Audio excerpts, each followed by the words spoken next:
C'est l'heure de votre journal sur Radio No, présenté par Maël Manomba.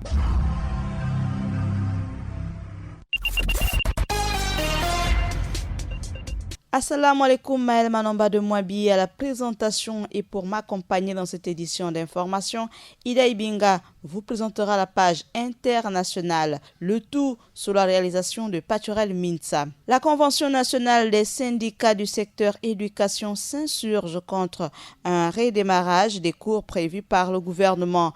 Le liquidateur de la Banque gabonaise de développement interpelle les débiteurs sur la nécessité d'éponger leur ardoise auprès de l'institution financière. 4229, c'est le chiffre de notre rédaction. On développe le tout derrière la transition.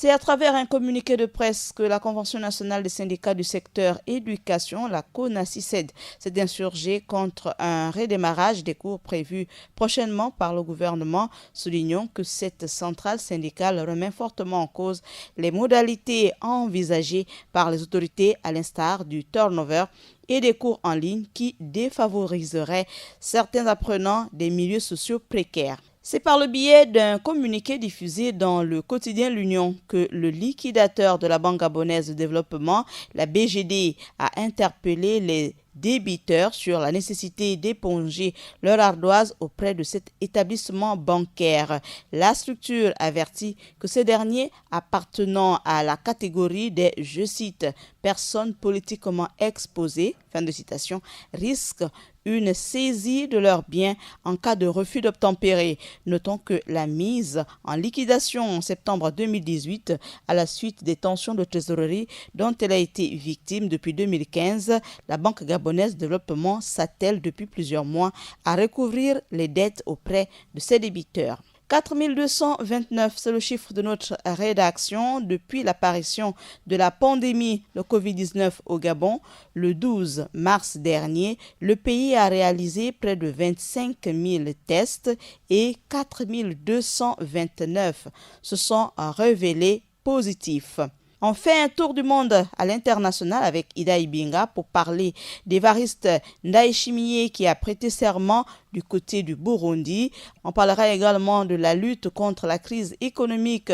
Tshisekedi annonce un plan très coûteux, toujours pour parler des plans, cette fois du côté de l'Union européenne qui soutient l'économie post-Covid-19 au premier sommet de l'Union européenne. Et du côté des États-Unis, mauvaise posture pour Donald Trump face à la campagne électorale américaine. Ida Ibinga, assalamu alaikum.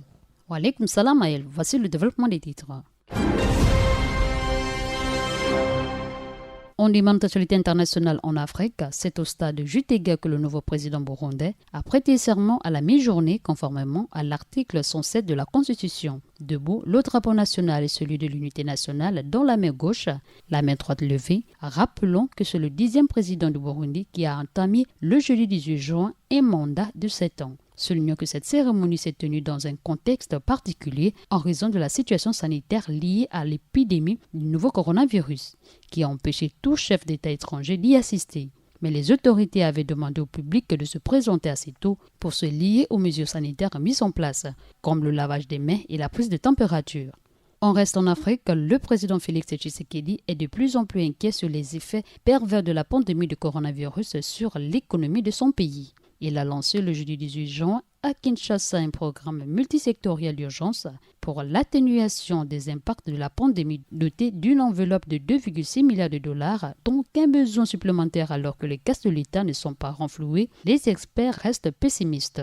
En lançant un nouveau programme de financement, le président tente de rassurer, mais le constat est amer. Je cite, « Notre engagement à promouvoir le développement socio-économique et le bien-être des citoyens est mis à mal et cela perturbe l'atteinte de nos ambitions clairement exprimées. Il en est de même des engagements pris à l'échelle régionale et internationale en retenant que le plan du gouvernement s'articule autour de 3 axes, le maintien de la riposte, son renforcement et le soutien à la stabilité macroéconomique. » L'actualité se poursuit du côté de l'Hexagone. Le Conseil européen en vidéoconférence de ce vendredi 19 juin ne s'annonce pas décisif, mais comme une étape importante pour avancer sur le plan de la relance post-coronavirus proposé par la Commission européenne, un plan inédit de 750 milliards d'euros, dont 500 milliards de subventions. Cependant, il faut un accord en juillet. La France et l'Allemagne l'ont encore répété ces dernières heures. Cela permettrait une arrivée de l'argent dans la poche des pays concernés dans les 6 mois. Ça permettrait également aux négociateurs de ne pas s'enlicer. On referme l'actualité internationale en Amérique. Alors que la campagne électorale américaine reprend, le président, candidat à un deuxième mandat, doit batailler sur de nombreux fronts, à savoir politique, socio-économique, sanitaire et diplomatique. En outre, Donald Trump est assailli sur plusieurs fronts. La Cour suprême, tout d'abord, c'est la deuxième fois cette semaine que la plus haute instance judiciaire du pays tranche contre son avis. Merci Maël, merci fidèle lecteur, c'est tout pour cette page internationale du jour. Merci Dibo Tidei Binga pour ce développement de tous nos titres à l'international. On passe également à dire merci à Kiba, à Paturel Minsa pour avoir assuré la réalisation de votre édition d'information que vous pouvez retrouver comme chaque jour à 20h, à 23h et à 8h, sans oublier notre direct à 16h. Assalamu alaikum et bonne suite des programmes sur Radio Nour. N'oubliez pas nos chaînes en ligne YouTube via notre lien Facebook. Bon confort d'écoute. Radio Nour, il est 16h.